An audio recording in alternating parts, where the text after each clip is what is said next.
the SPLC was not dismantling these groups. It was instead manufacturing the extremism it purports to oppose by paying sources to stoke racial hatred.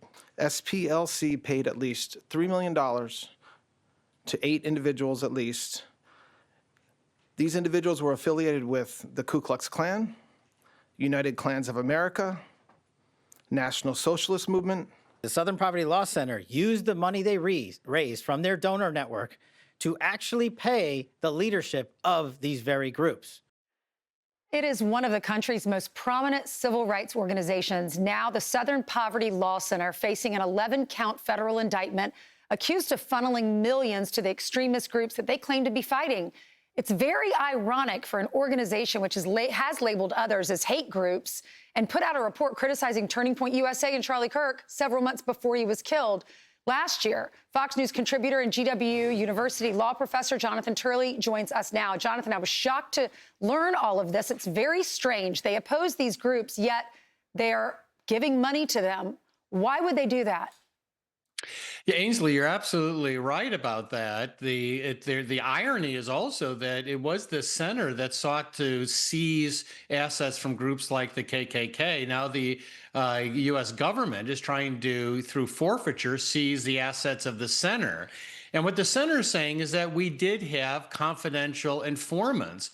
They sound a lot like the FBI. They said, you know, we ran all of these confidential informants and they gave us evidence and we passed that evidence along to state and federal law enforcement.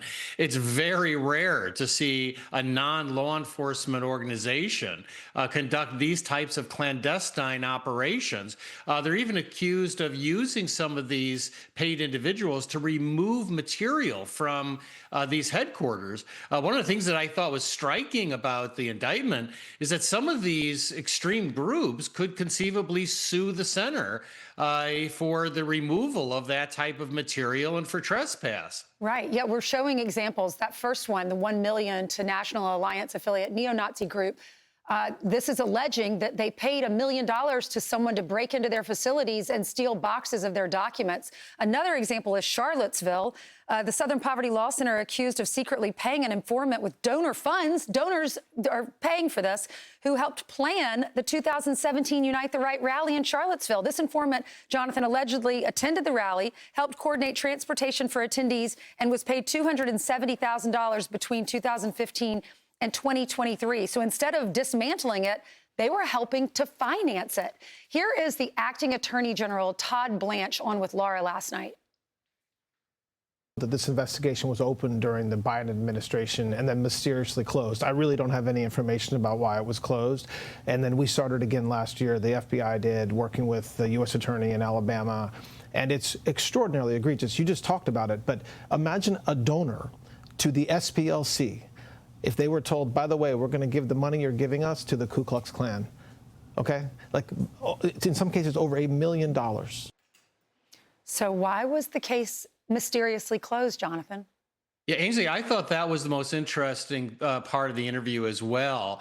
You know, this center has been controversial for years. In addition to criticizing Turning Point after the assassination of Charlie Kirk, the center has also targeted groups like Focus on the Family because of their religious views and what they've said about LGBT values. So the group itself has sort of drifted from its original and legendary purpose in litigating against segregation and things of that kind. It has become a more blatantly political organization, in my view.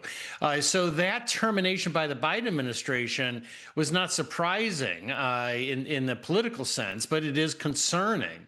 Now, having said that, this is going to be a challenge for the administration. There are significant constitutional issues here. You know, the center is saying, look, we said we were going to attack these organizations. We did. We didn't go through our means that we were going to use, but donors knew that we were doing this by any means necessary. There's going to be serious free speech associational challenges that are raised. But as you note, Ansley, this is just an astonishing system that they created that looks like a mini FBI. Yeah, it's such an inside job. It reminds me of that show that I watched where the girl was being bullied at school and online. And it turns out it was her mom the whole time. And you're just flabbergasted at the end. You're like, I wasn't expecting this. And who could do that to someone that they love? But many are wondering, is this to create havoc? Is this just to say Trump's administration is so out of control? There's this fight and there's that fight and there's so much hatred.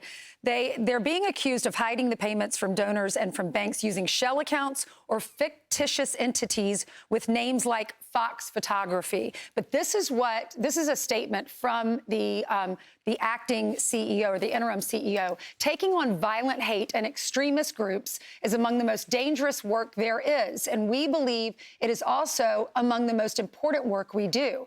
The actions by the DOJ will not shake our resolve to fight for justice and ensure the promise of the civil rights movement becomes a reality for all.